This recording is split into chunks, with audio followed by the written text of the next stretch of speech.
RCB ಹುಡುಗರಾಗಲಿ ಹುಡುಗಿಯರ team ಆಗಲಿ ನಾವು ಜೀವ ಬಾಯಿಗೆ ಬರ್ಸೇ ಗೆಲ್ಲೋದು ಅಂತ ಟೂರ್ನಿಯ ತನ್ನ ಮೊದಲ ಪಂದ್ಯದಲ್ಲಿ RCB ವುಮೆನ್ಸ್ ಟೀಮ್ ಪ್ರೂವ್ ಮಾಡಿದೆ.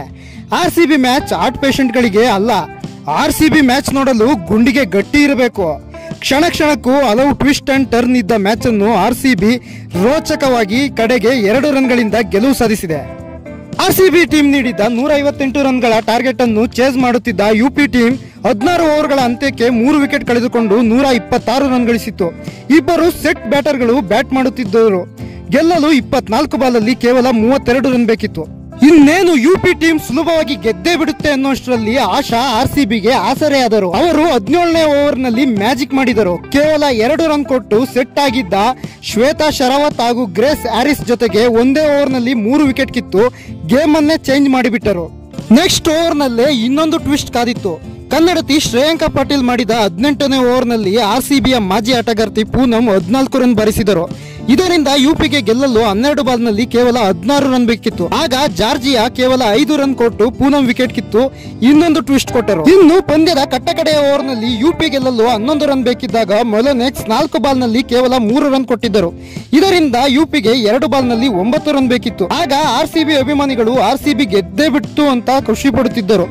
ಆದರೆ 5ನೇ ಬಾಲ್ನಲ್ಲಿ ದೀಪ್ತಿ ಶರ್ಮಾ 4 ಹೊಡೆದರು. ಇದರಿಂದ ಕಡೆ ಬಾಲ್ನಲ್ಲಿ 5 ರನ್ ಬೇಕಿತ್ತು. ಎಲ್ಲೆಡೆ ಟೆನ್ಷನ್ ಮನೆ ಮಾಡಿತ್ತು. ಆದರೆ ಲಾಸ್ಟ್ ಬಾಲ್ನಲ್ಲಿ ದೀಪ್ತಿ ಶರ್ಮಾ ಕೇವಲ 2 ರನ್ ಗಳಿಸಲು ಶಕ್ತರಾದರು. ಇದರಿಂದ RCB ರೋಚಕ ಪಂದ್ಯದಲ್ಲಿ 2 ರನ್ಗಳಿಂದ ಗೆದ್ದು ಶುಭಾರಂಭ ಮಾಡಿತ್ತು. ಇದಕ್ಕೂ ಮೊದಲು ಬ್ಯಾಟ್ ಮಾಡಿದ RCBಗೆ ಸ್ಟಾರ್ಗಳು ಕೈ ಕೊಟ್ಟರು.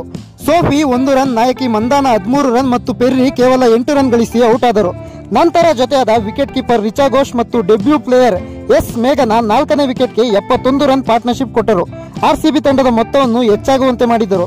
ಮೇಘನಾ 44 ಬಾಲ್ನಲ್ಲಿ 7 ಬೌಂಡರಿ ಮತ್ತು 1 ಭರ್ಜರಿ ಸಿಕ್ಸರ್ ಸಹಿತ 53 ರನ್ ಬಾರಿಸಿದರೆ ರಿಚಾ ಘೋಷ್ ಕೇವಲ 37 ಬಾಲ್ನಲ್ಲಿ 12 ಬೌಂಡರಿ ಬಾರಿಸಿ 62 ರನ್ಗಳನ್ನು ಚೆಚ್ಚಿದರು.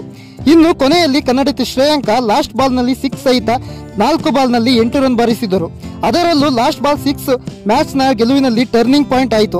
RCB 6 ವಿಕೆಟ್ಗೆ 157 ರನ್ ಗಳಿಸಿದರೆ UP 7 ವಿಕೆಟ್ಗೆ 155 ರನ್ ಗಳಿಸಿ 2 ರನ್ಗಳಿಂದ ಸೋಲನ್ನಪ್ಪಿತು. RCB ಪರ ಬೊಂಬಾಟ್ ಬೌಲಿಂಗ್ ಮಾಡಿದ ಆಶಾ ಶೋಭಾನ 5 ವಿಕೆಟ್ ಕಿತ್ತು ಕೇವಲ 22 ರನ್ ನೀಡಿದರು.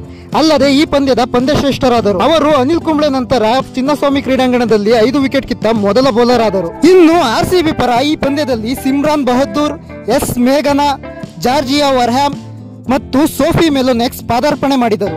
ಆದರೆ ಥ್ರಿಲ್ಲಿಂಗ್ ವಿಕ್ಟರಿ ಮೂಲಕ ಶುಭಾರಂಭ ಮಾಡಿರುವ RCB ಇದೇ ರೀತಿ ಎಲ್ಲ ಪಂದ್ಯಗಳನ್ನು ಗೆದ್ದು ಅಭಿಮಾನಿಗಳ ಆಸೆಯನ್ನು ಆದಷ್ಟು ಬೇಗ ಈಡೇರಿಸುವಂತಾಗಲಿ.